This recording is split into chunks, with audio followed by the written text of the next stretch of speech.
welcome to Let's Talk Nation. I'm your man, Rod Love, and everybody knows the General. Hey, how about that, General Attorney Greg Jackson? Brother, how's it been going, man? Once again, it's on, Brother Love. You know how we get this thing started. We wasn't here last week, so how the past 2 weeks been for you, man? Yeah, past 2 weeks was great, man. I'm glad to be back. I will say this. While MLK had some great things going on with the parades and everything, and we live in the metropolitan Orlando, Greg, we got to be so proud of the second largest municipality in Orange County putting on a grand, when I say grand parade, and one of our good friends, Miss Monique Morris, who coordinates this effort, man. It looks like it was on every news station around the country, man. Outstanding, man, outstanding. So a great job as always, and I guess needless to say, looking forward to next year as well. So. Absolutely. How about, man, how was your weekend or the last 2 weeks? Oh man, the last 2 weeks were pretty good. And then just kind of along those same lines, talking about the parade in Apopka, the second largest municipality, also the Delta Atlanta chapter of Alpha for Alpha, with the seminar that was held on last Thursday. That was a very good program. That was at the law school, yeah. And then also the luncheon, the MLK luncheon, that was done as well. And then the town of Beatonville, they did a parade as well as Orlando. But again, we rep the APK on this one. So. Man, we had a good time. Hey, Greg, a lot of things are going on. As you know, it was a triple header on Monday.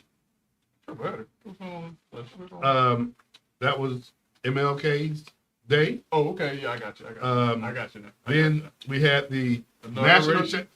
I was gonna put the national championship and then go to the inauguration. Okay, but all right. But it was a triple hitter. It was indeed. You know. So what are some of your thoughts, man? And I don't know where I want to start, man.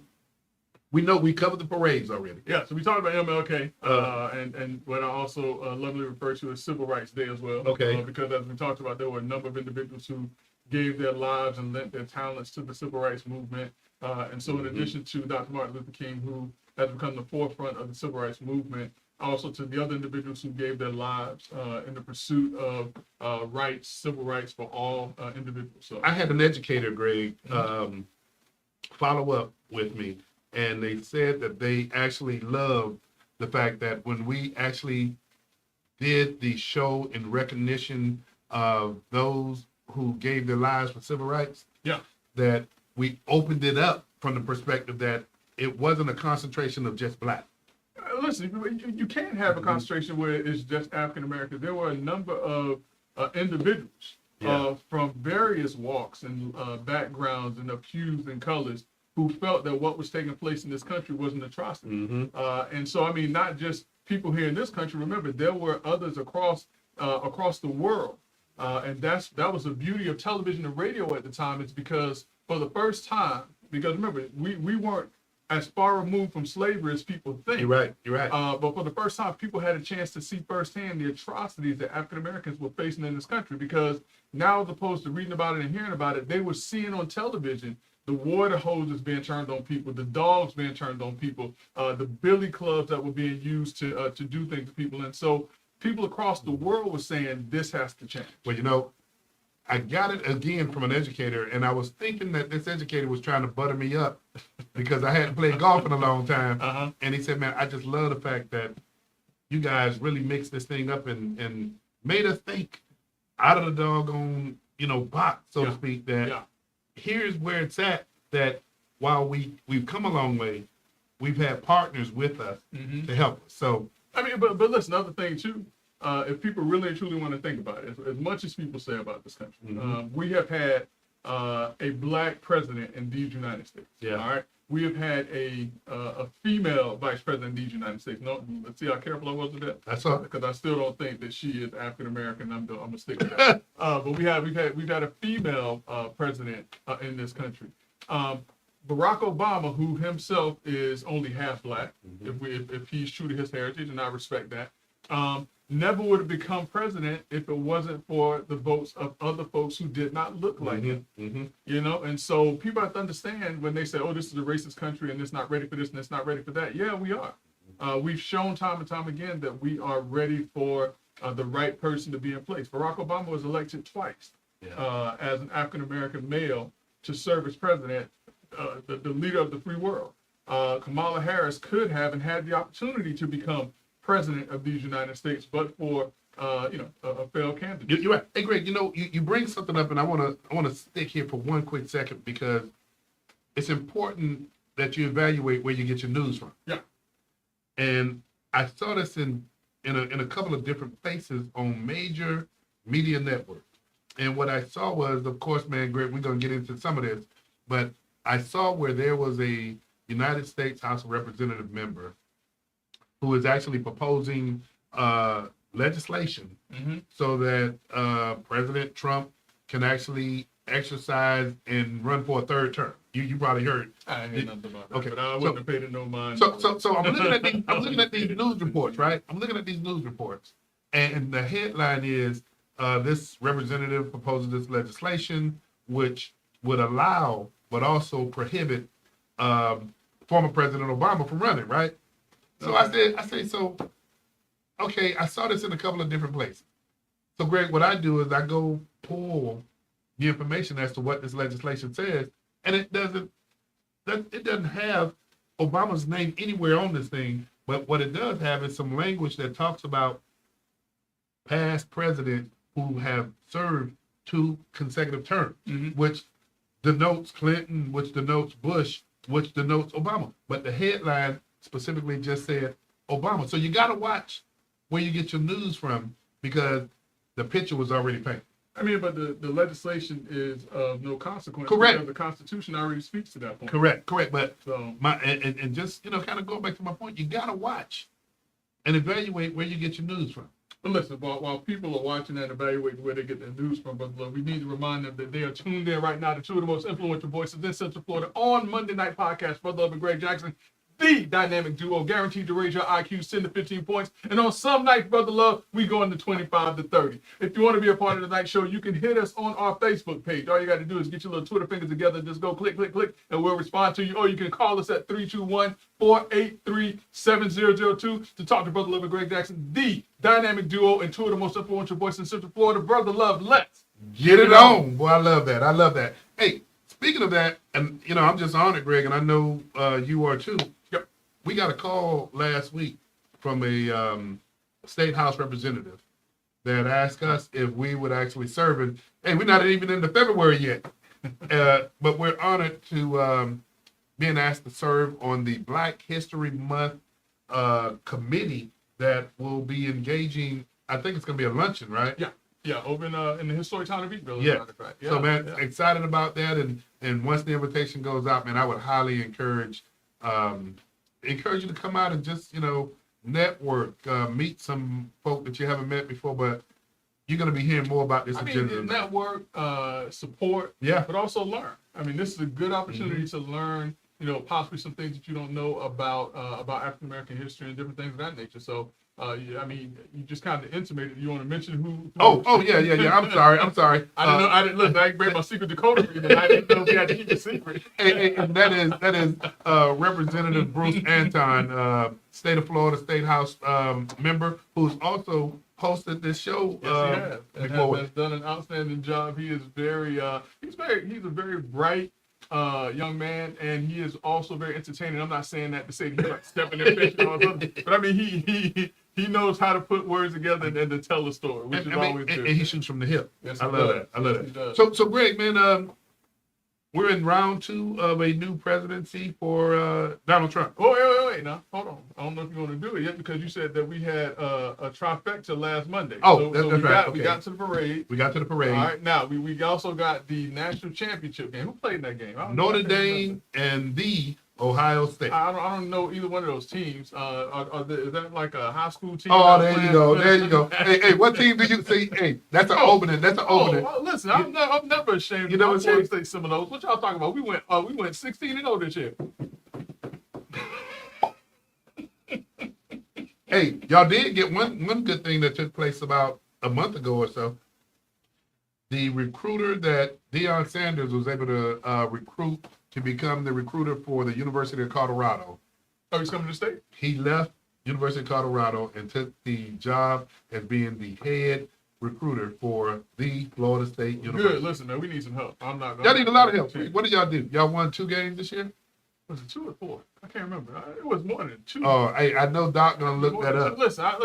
I stopped watching. Let me just say it like this, because that's why I say that we went 16-0 because I stopped watching. I don't know what happened this year with Florida State. So we had a winning season as far as I'm concerned. Here's the problem, and I don't know necessarily if it is per se a problem. I just wish that when I played football, college football, that NIL was around back then.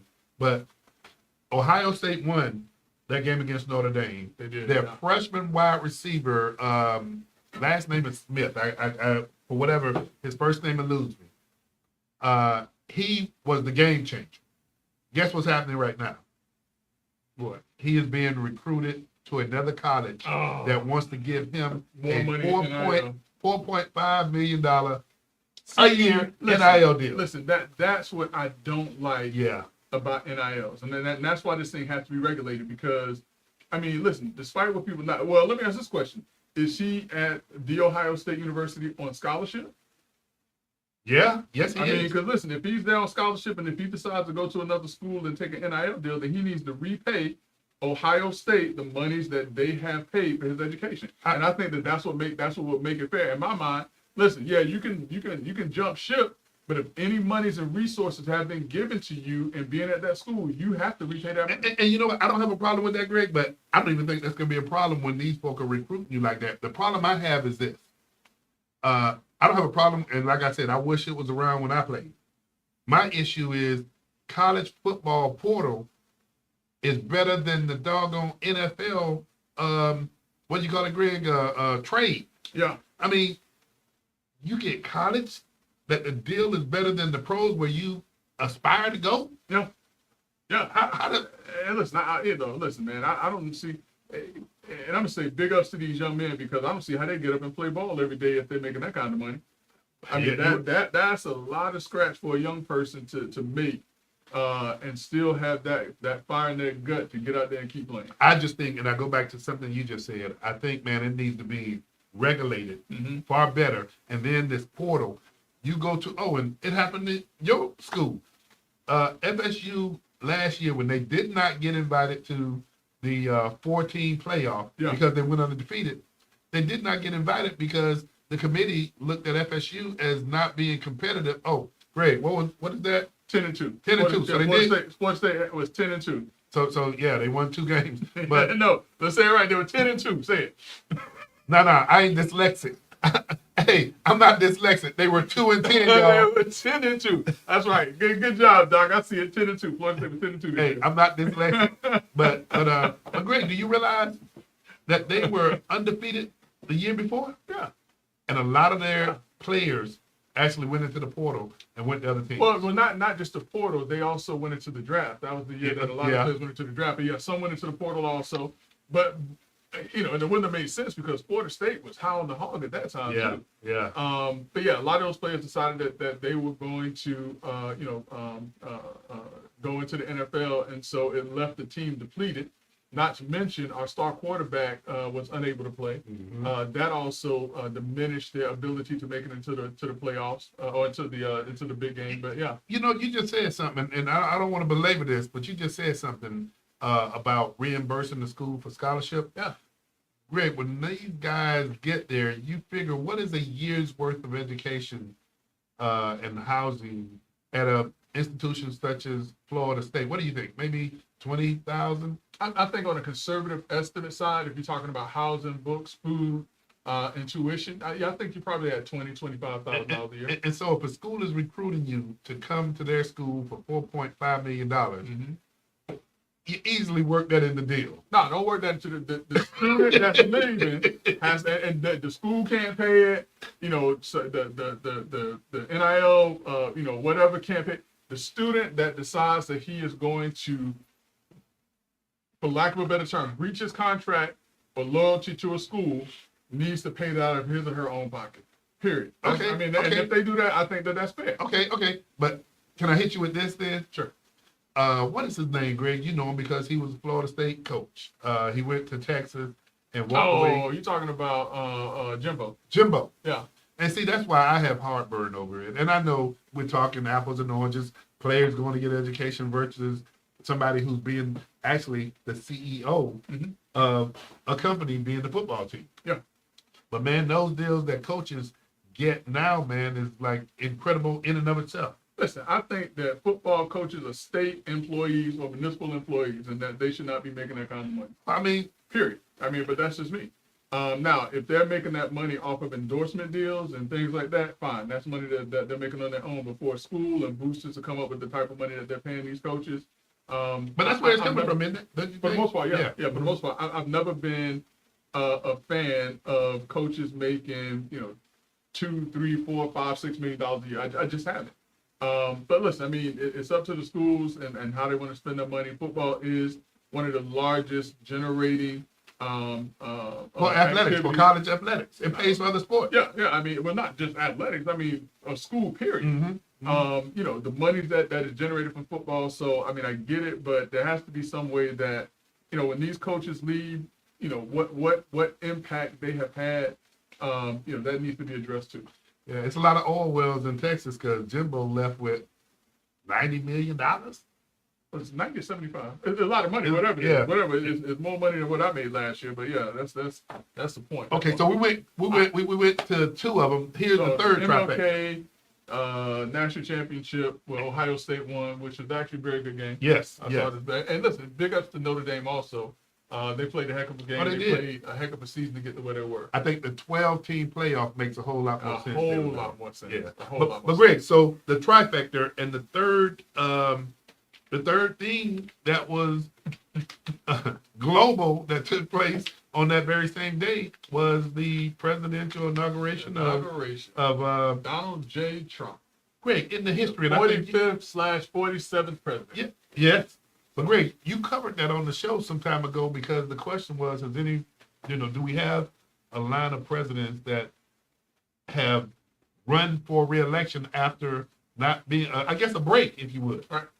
And there was one, wasn't it? Yeah, it was one. I can't remember who it was now, but it was a long, long time Yeah, ago. yeah. But Whoever we it was. see, Let's Talk Nation educate folks. Yeah. Nah, shoot. Somebody out there in Let's Talk Nation should be able to tell us. But yeah, I mean, so last Monday, Brother Love, Donald J. Trump took the oath to become the 47th president of the United States.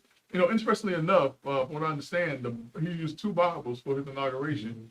He used the Bible that was given to him by his mom, and he also used Lincoln's Bible. Oh, okay. Now, the only other time that Lincoln's Bible has been used for the swearing in of a president was, only two times, was Donald J. Trump and Barack Obama. Oh, okay. So I thought that was very interesting. But now with Donald Trump reassuming office, there were some other things that took place, i.e., a number of executive orders that were signed the day of. Greg, when you said number, I think that's a major understatement. But listen, it's not though. Think about, if I remember correctly, Joe Biden signed, maybe not as many as Donald Trump, but he signed a bunch of executive orders his first day of office also. Well, let's talk about some of the ones that really stand out without having a list in front of us. Yeah. And two that come to mind, and I'm gonna go to the one that everybody's having the conversation about, and that was pardoning the January 6th. Yeah. Now, my question is, did Joe Biden kind of open the door for that to happen? Number one, when he pardoned his son. Then number two, when he pardoned like 1,500 individuals, to include individuals who have committed crimes against these United States. And number three, commuting the sentences of 39 individuals on federal death row. And Joe Biden, in addition to pardoning his son, also pardoned his entire family. Yeah, but okay, so let's slow it down a little bit. So you think that might have been a motivator there, because when you say pardoning his family, what did President Trump come right back and do when it comes to family? What are you doing with them family? He actually came and pardoned his family too. Who? President Trump. I didn't see that. Oh, Doc, you pulled that. I know you got I'm your. saying it's not true. I'm just saying I didn't see it. But Yeah. but listen, that's so from what period to what period? Coming in the door, and it was Doc. I know you're gonna do a Google search. President Trump. I got them right here. I got them Okay. pulled up.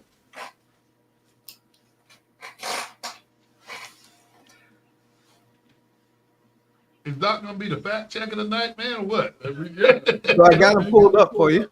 Okay. So yeah, Greg, is that one of the things that stand out to you with the number of executive orders that were signed, or is there something else that really stood out in your mind?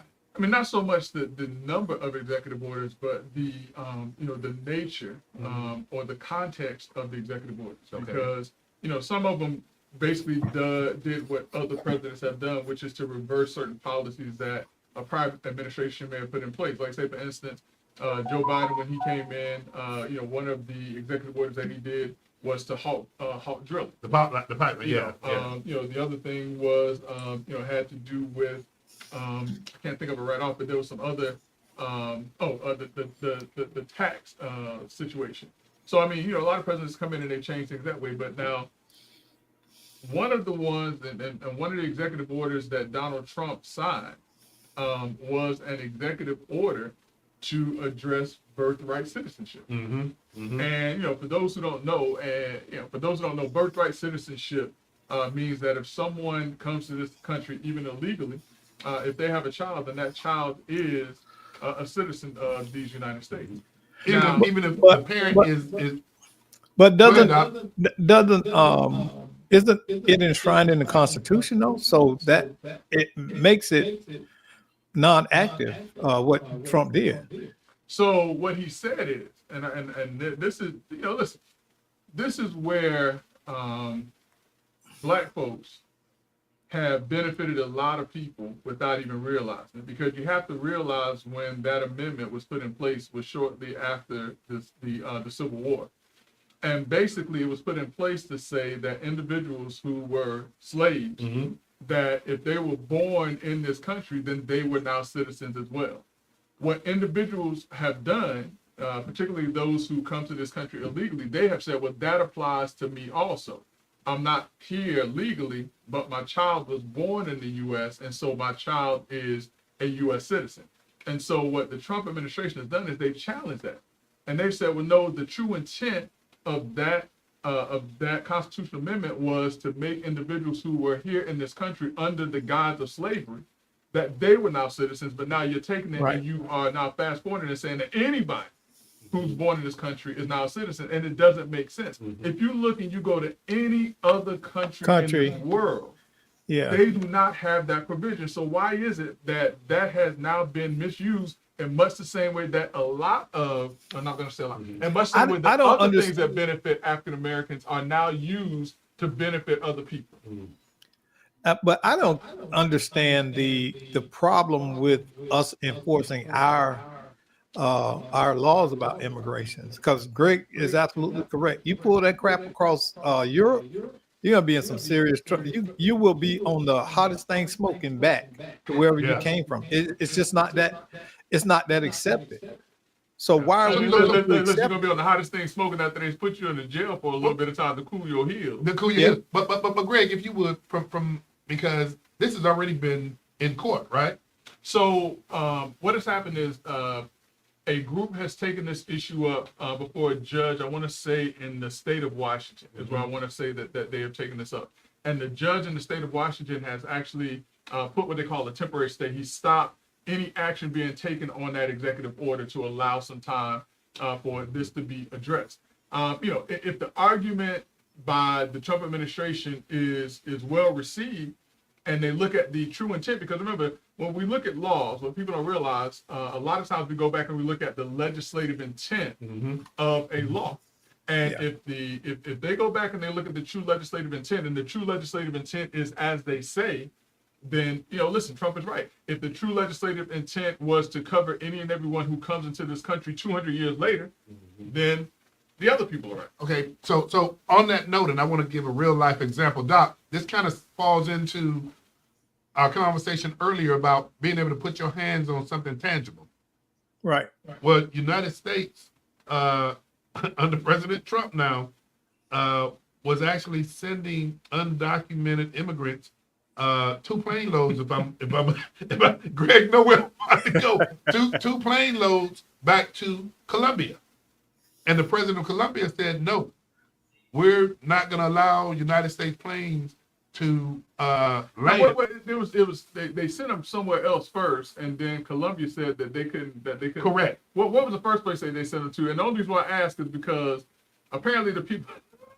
It's not funny. I should be laughing, but the people said on the plane that they weren't allowed to use the bathroom. That if they stood up, that they would beat them on these U.S. And I'm like, that doesn't even sound believable. And that was part of the reason why the president of Colombia said, hey, if that's what's taking place on these planes, you can't land here. So I was trying to remember what was the first country that these individuals landed in and said that these things were happening on the plane. I can't recall Was it what. Brazil? I don't know. But then, it was an about face all of a sudden. And here's how the about face was framed for not just the United States, but for the world. And the motivation was, okay, we're going to institute 25% tariffs against the country of Colombia. There was a list of other things that basically it came down to economics. The president was like, man, you're not just playing with you, man. And that's what he did. And that's actually Greg, what he did. Oh, man, you're not just playing with you, man. Because you know what? Do you know where all this took place? What? Over Twitter. This was the president of Colombia and Donald Trump going back and forth over Twitter. No real. I mean, because when people this look wasn't at a this, phone call. this wasn't going through diplomats. This was and them stuff. going over Twitter. The president of Colombia. I mean, listen. I always tell people, don't. I got a very relative question. Yeah, y'all finna get into Twitter What's fights. The declassification of the records of the assassination. What do you think is behind that? What's the No. motivation? You trying to no. So he's doing this. I always tell people, don't play with people on the platform that they are accustomed to playing on. Oh yeah, and that's his platform. And the president of Colombia learned quick that Twitter, X, under the leadership and guidance of Donald Trump's good friend Elon Musk, was not a place to play these games. And in much the same way, who else was it that he threatened tariffs against? Was it not Germany? Canada. Yeah. Remember the president of Mexico threatened tariffs against the president of New Mexico, and she turned. Listen, economics is a real thing to these countries. Yeah. And no matter what they say, we're gonna impose tariffs on you as well. Well, fine. We'll see who's the last man standing. Rick, that about face took place in less than 24 hours. Yes, of course it did. But now, Don, back to your question, because I just wanted to get that part out. Don't play with people on the platform. You understand? And that's where the president of Colombia got confused. He thought he could go on there. He was going to bully Donald Trump, and he found out real quick. What they say? You mess around and found out. You're right. Mm-hmm. That's one of those examples. It ain't mess around and find out. But Doc, to your point about the declassification of the assassination of JFK, Martin Luther MLK, King, and RFK. and RFK. Yeah. And so you asked, what are the thoughts about that? Yeah. Because One I of the watched things Roland Martin over the weekend, and he seems to think it's about tainting Dr. King's legacy. Huh? You know where Doc is going. I mean, in when he say tainting the legacy, I mean, from a historical perspective, when you look behind the scenes, this MLK is immortal. I mean, and so that's what a lot of people are talking about now. I mean, listen, what they talking about, the womanizing? Is that what he's intimating? That's one of the things he's intimating. Yeah. I mean, what else could it be? We don't know. I mean, because if that's the case, JFK's legacy is going to be tainted. I'm assuming that RFK's legacy is going to be tainted. Bill Clinton's legacy has already been tainted. Listen, this is the fact of the matter that a lot of people have to realize is that great men of power find themselves in interesting positions. And if that's what Roland Martin thinks, then that's fine. But I think that it is more so about giving the family some sense of peace about what happened. On all sides, from RFK to JFK to MLK. Let me ask you this, Greg, and Doc, you may know the answer to this question, but was RFK, was their assassination, was that time sensitive to where those records were slated to be opened and released in 75 years or something like that? One of them, it was supposed to be some kind of timeline on it that was, far in the future. Yeah, I don't know. That's a good question. I mean, but RFK was the last to be assassinated in that In that group. line? Yeah, Okay. yeah, in that group. But that's the issue everybody's talking about, Greg. Actually getting to see I want to the say the other side of all the timeline is 100 years. I And think. was it 100 years? I think so. I'll check into it. But I mean, who really cares about that though? I mean, honestly, true, who really cares? I mean, the salacious stuff. I mean, listen, it's like in the African American community, we already know certain things, we just don't say it. So if you see it, it's not going to be any surprise to anybody. You're right. But here's the thing that, I'm going to say, I'm on the edge of my seat because I want to know, I mean, folk are talking about the private life of those individuals. What I actually want to know is how much government engagement and initiation that took place in the lives of these men's lives that played a role that impact these men that government should have never played a role in. So now, one of the things I understand though is that it's not a complete document dump. Okay. So you're not going to see every single thing because like the names of operatives or agents and things of that nature, even if they've already deceased, is not going to be a part of the information that's released. Anything dealing with tax records or things that would be subject to privacy is not going to be released. But I mean, listen, if we watch, what was it, X, the one that that Spike Lee did. Yeah. I mean, there was a part in that movie where the FBI was listening to some tapes and they talked about some illicit relationship that MLK was having anyway. Mm-hmm. So I mean, I think that Roland Martin is trying to say that this administration is only doing this to taint the memory of Dr. King. Yeah, that was. But I really that's truly what think he asserted. Yeah, but I think that it's really and truly to provide the family with information so that they can put some closure to it. Because listen, had this family said that they don't want the records released, because that's who I care about. I don't care about what Roland Martin says about about the records and things like that. Do you know, Doc, if his family is opposed to it? I haven't heard anything. They've been. Yeah. Well, I know King's family has adamantly requested that all of the records be released. Yeah, so that's what I'm saying, because they want to know what happened. And I think that, and that's what this administration, my understanding, is saying is why they're doing it, because the families have a right to know what happened and what was done in order to determine, the cause of that. I mean, they want to know, was this some type of conspiracy? Was there more than one person involved? I mean, and I think they have a right to know that. Well, we'll be on a fact-finding search. Hey, you know what? Actually, the record, the customary is 25 years. Oh, is it? Mm-hmm. Believe it or not. Hey, And but then since- it can be altered via executive order. There you got it. And so we have an executive order that said, but it's been more than 25 years anyway, though. Yeah, but maybe one of the things we'd have to dig deeper, but perhaps it was customary to go in and reclassify these.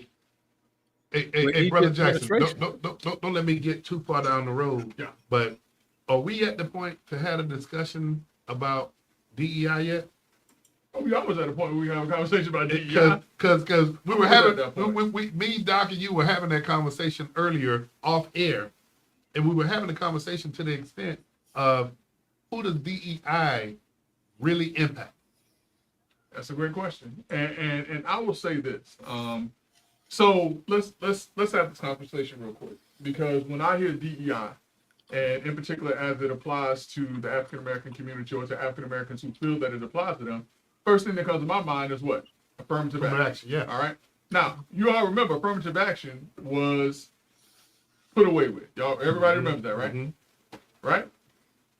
I'm by myself. No, you're right. Hey, And affirmative action in the state of Florida. If I was in the church, I say, "Can you hear me, Chandelier?" Hey, but to your point, affirmative action in the state of Florida, and I can't remember the timeline, but remember when it transcended to One Florida? No, but listen, I'm trying to make a point here real quick. Mhm. All right, but can we agree? Affirmative action primarily applied to who? Black folk. All right. So now, when we get to the DEI, well, let me ask this question: when affirmative action was abolished, how many LGBTQ communities or how many LGBT groups did you come here and stand up for the Black community? None. Zero. All right. Zilch. All right. when affirmative action was abolished, how many Hispanic groups or organizations stood up and said that this is unfair to the black community? Zero, zilch, zero. Now, when we look at the DEI movement, while African Americans may feel that the DEI movement really and truly encompasses their struggles, DEI really and truly is something that encompasses the struggles of the LGBTQ and the Hispanic or the minority communities, in addition to and aside from the black community. So when DEI goes away, the ones who are really affected by that are the ones who have fought so hard to get it, which is the LGBTQ community. Now, I'm not saying that it's right, wrong, or indifferent. I'm saying that as African Americans, I think that the anger is misplaced to an extent when you really and truly dig into who the DEI programs have been designed to benefit. Well, let me interject here. I think it plays into the idea that we are America's, being African Americans, are the poster child for disenfranchisement and discrimination in this country. So they have to put a black face. They pretend in a lot of these instances that blacks are being disproportionately impacted. And so they want to use us in that aspect. Because I've heard gay people say, well, I was born this way, just like black people are born black. No, that's not the same thing. No, unless you tell me you do what you do and with who you do. I don't know that. But it's obvious if I walk into a room, what? I'm black. You black. I did a speech when I was in law school. I was asked to go and talk to some high school students, and the premise of my discussion was my color is my cage. And the point that I was trying to make is kind of what Doc is saying here is a lot of folks can get away from who they are if they don't tell you who they are. Mm-hmm. But as African Americans, we are who we are no matter where we go. So our color encompasses us no matter where we are or who we try to pretend to be. So I can't sit here as Greg Jackson with this face right here and say, I am a white male. You can't identify as white? I can, but guess what? This is going to tell people he's pretending. Exactly. I mean, think about it. In many instances, gay people have to somehow alert you to the fact of their sexual behavior and prep. And that's not a conversation I want to have with other heterosexuals. It ain't my business who you sleep with. I care less. That's right. So this whole thing of them being discriminated against means that they have to tell you in some manner that they are gay.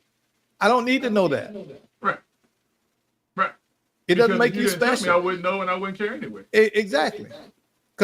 Because until you tell me, it does not come into the equation of how I treat you.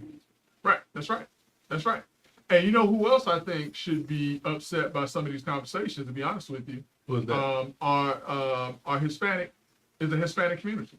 Because every time they talk about the Hispanic community, what do they say? If we go against or we attack the Hispanics coming into this community, what do they tell you? What types of jobs are going to be lost? Black Who's jobs. going to pick the tomatoes? Who's going to pick the citrus? Right. Who's going to cut our grass? Who's going to clean our house? If I was a Hispanic male, I would be ticked off because that tells me that as a non-Hispanic, the only thing you think that I'm good for is picking labor. Yeah, it's hard labor.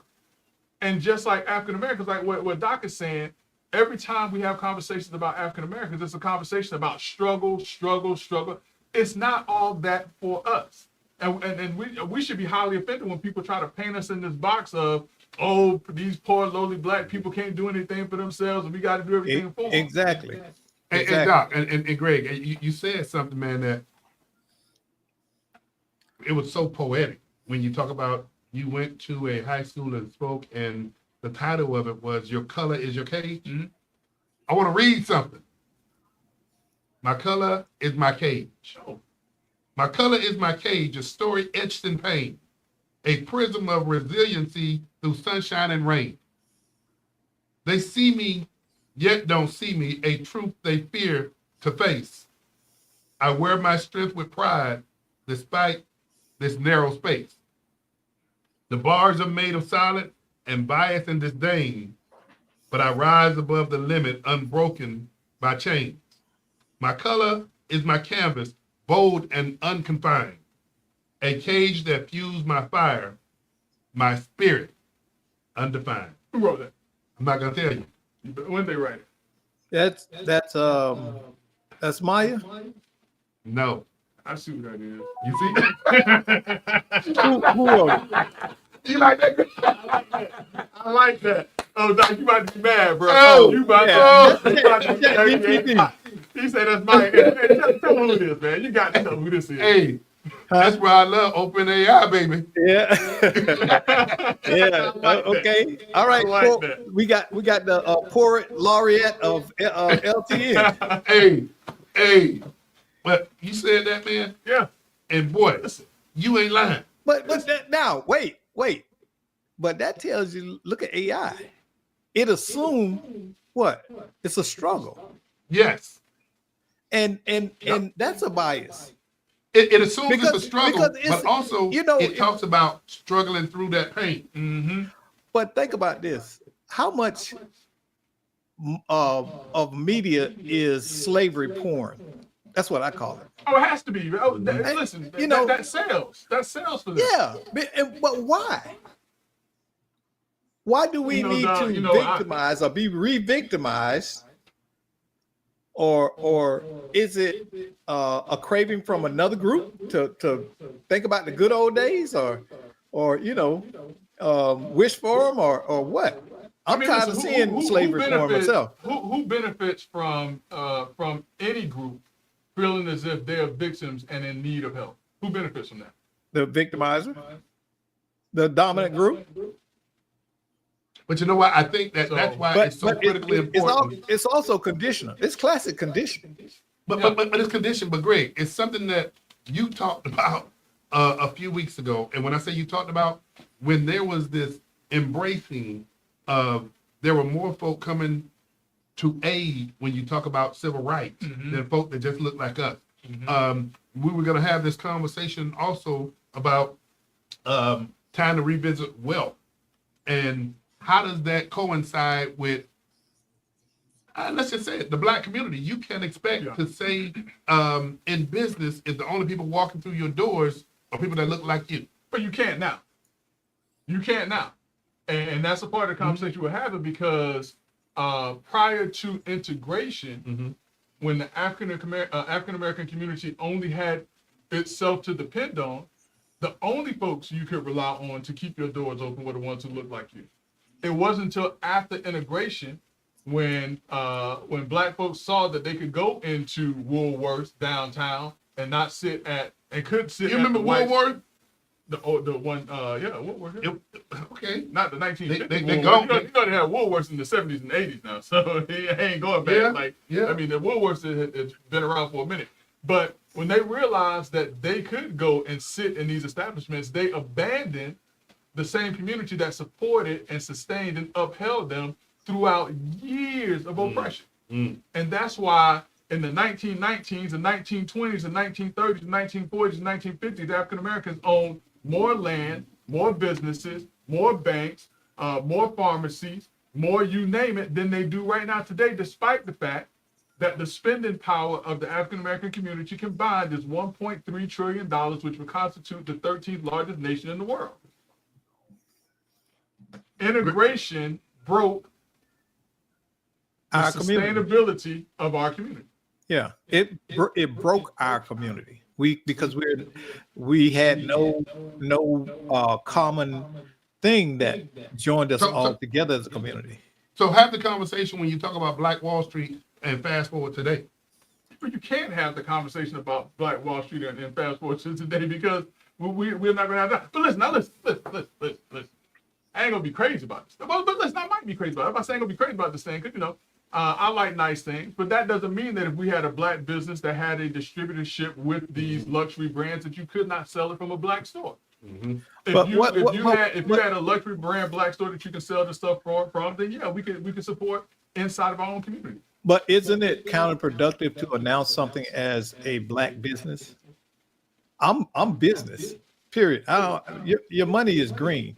And I know people won't agree with that, but I think one of the biggest problems is mindset because you have global reach now. And you can sell to any and everybody. You don't need to operate a black business per se. You can you can sell to Chinese or whatever. You just got to have a good. Well, let me good ask market. this. Let me ask this. When we talk about black businesses calling themselves black businesses, is that an advocacy of taking advantage of certain things that were in place, such as affirmative action or DEI or I mean, I don't know. Well, I But think you're sometimes restricting people yourself. legitimately call black businesses because they're proud to be a black business. I think that is legitimate to some extent, and so they want to make it clear that this is who I am. This is where I come. These are my roots. I get that, and that may be true. But is your goal? If your goal is to operate a black business, yes. But if you are a business person, your goal is to maximize what? Oh, profit, return. Exactly. Margin. See, Yeah. listen, to your point though, Doc, when people look at me, I don't want them to look at me as that black lawyer. I want them Exactly. to look at me as You don't- Greg you don't Jackson project attorney yourself because, that way. listen, the people that I'm in the courtroom against don't look like me. So I'm whipping tail all day, every day, not because of the color of my skin, but because of the fact that I'm Your well trained. ability. I went to school for this, and I've been fighting for a whole bunch of years. You want to be looked at as the best at it. Yeah, You no, don't yeah, want to Exactly. no okay, matter that's- what. yeah. So But why are we so willing? That's why I made the distinction, Doctor. Yeah, there's some people who are proud and they want to say, I'm a black business. But for me, I want to be an attorney, and I want to be the best attorney Well, I can be, no matter what. I have had corporate clients, and many of them, most of them have not been black clients. Mm-hmm. And I understand that because I don't sell myself as a black business. It's nothing wrong if you want to, but I want to be a business that's known for my excellence because I can do the service, and that kind of stuff. When I work with Reach Media, which is a national company, I didn't go around and say, "Hey, I'm the black dude that can do this for you." You know something I learned, and I will acknowledge this. 20 years ago, when I started stepping out in the business, and at that time, Greg, Doc, it was very popular when folk were identifying their business as a black business or African American business because supposedly those were the buzzwords to let other entities know. A lot of them were getting benefits from government, Right. and so I would do that, and not consciously really frame things up that, hey, I'm bringing products or services to bear that are quality. Mm-hmm. Until I had this guy, white guy, say to me, Rod, I want to do business with you. But let's have a conversation about something that's going to be mutually beneficial to both of us from the perspective of getting this service that was second to none. Mm-hmm. And when I left that conversation, it hit me. Let's have these conversations about if you're going to benefit from this endeavor, you're going to be more inclined to say, let's have more of a conversation versus being shut out because I'm going to this conversation saying I'm a black business instead of here's what I can produce for you. Right. But yeah, but to another point though. Yeah, go ahead, Doc. I'm sorry. yeah, but also you have to look at what's the benefit of that declaration.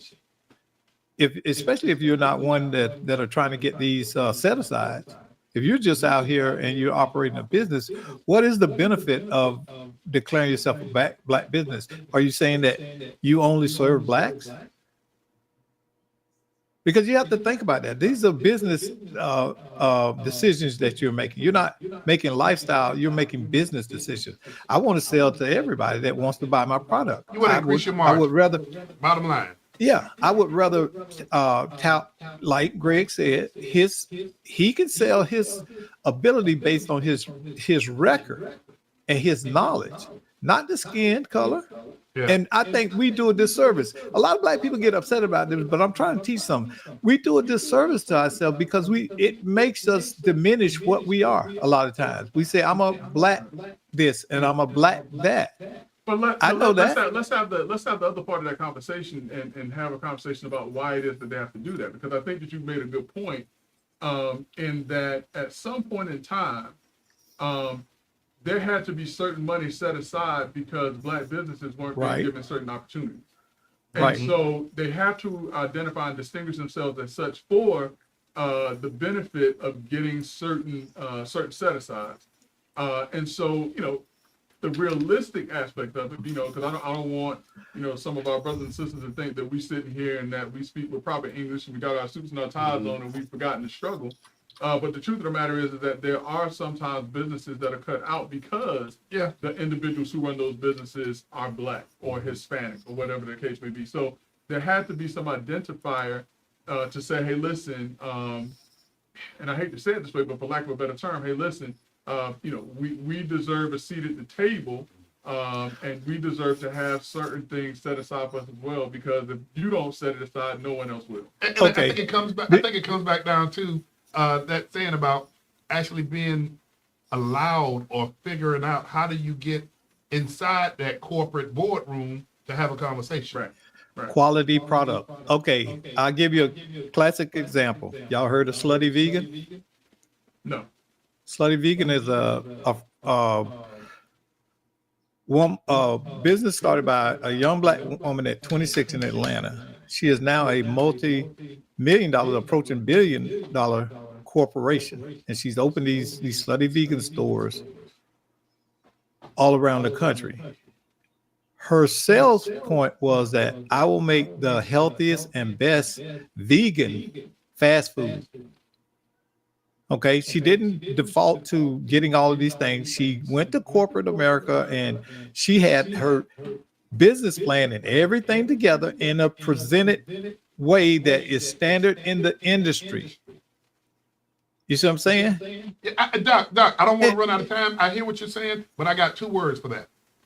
One word is opportunity, and the second word is access, because I think we all might be able to agree that there's a lot of great ideas. There's a lot of cutting edge services and products out there. But man, if you don't have access and opportunity to get in those doors, and I do remember the young lady that you're talking about who spearheaded the Slutty Vegan. Well, I got another word for you though. What's that? And this can't be lost on anyone, exception.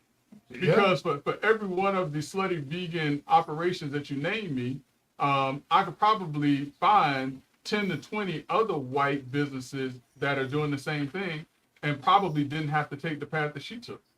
And so, yeah, listen, we get some to slide through, but for the most part, because we don't have the great numbers that are sliding through, that's why certain set asides have to be had. But no, listen, I agree with you. Quality, And she quality does. products will do it. Yeah. She does say that she is a Black business, but my point is, it was not her starting point to launch a Black business, vegan business.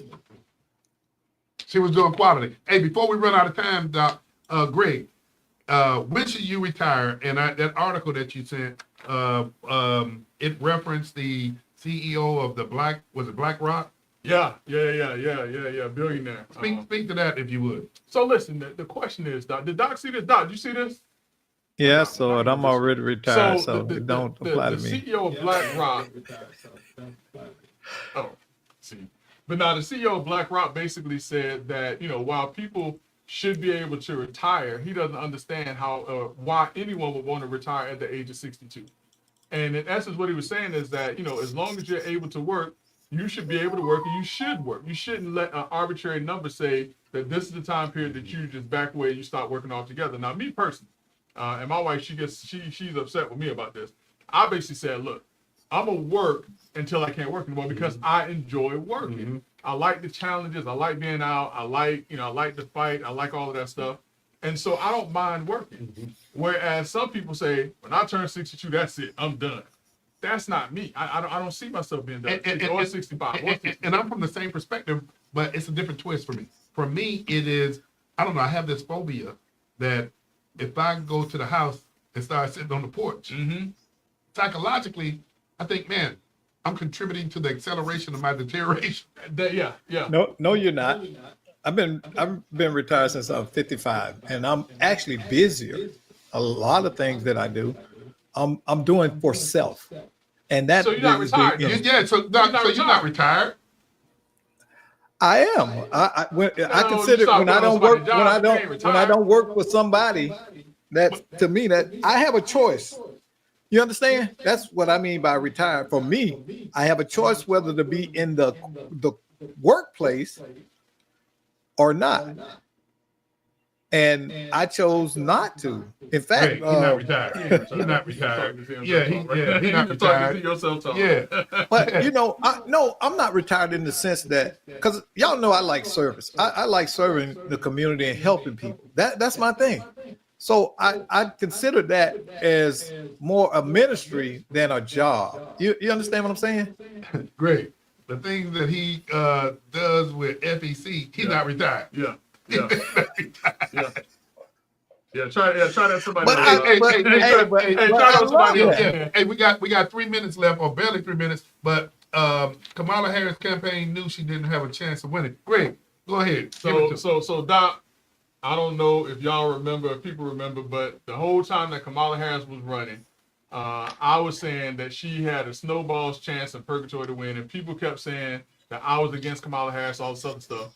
Well, come to find out, Doc, internal polls from her own campaign never had her leading the race at any given time. She So why knew was- she was gonna lose. But were they publicizing any of They those? weren't publicizing that. And they much Okay. the same way. And listen, I'm upset with the Democratic Party even more because number one, the Democratic Party told me as a Democrat that Joe Biden was as fit as a fiddle and that he could run a second term. And they hit him the And whole they time. hit him the whole time. Yeah. Then the Democratic Party told me that I had to vote for Kamala Harris because she was the only chance to beat Donald Trump when the whole time internally they knew that she had no chance to beat Donald Trump. This gonna hurt them in the midterms. This is gonna hurt them. Come But back and the haunt them. last question, we got a minute. Will the Dems finally be honest? No, No, they won't. no. Now you get listen. You're getting this from two Democrats. No, Yeah. they're not. Because they are stuck on stupid. Yeah, They're Well, stuck the on last stupid. 100%. I agree. Hey, well, Stuck on they stupid. did have a lot of advocacy for black men during this campaign. Because they needed us. Hey, Up until this point, they told us that black men did not matter because everything was the year of the woman, the year of the black woman. Black men had no place in the Democratic Party. and if you look at all the returns, black men actually contributed to President Trump's election in terms of voting by a margin of 23%. Because the Democratic Party ignored African American males and then tried to trick us and guilt us into voting for Kamala Harris. Everybody else, Doc and Greg, never look at the clock. But I'm gonna tell you, we look forward to Hey, seeing wait a you minute. next Hey, week. hey, and wait a minute. Aren't you the CEO? Aren't you the CEO? Goodbye, Mr. Retiree. Hey, tune in to Let's Talk Nation next week. The General and I will be here, and Doc Polite may shine himself in on this. But hey, Attorney Greg Jackson, Yes, sir. brother, you do not have to go home. Got to get out of here. We'll see you next week on Let's Talk Nation.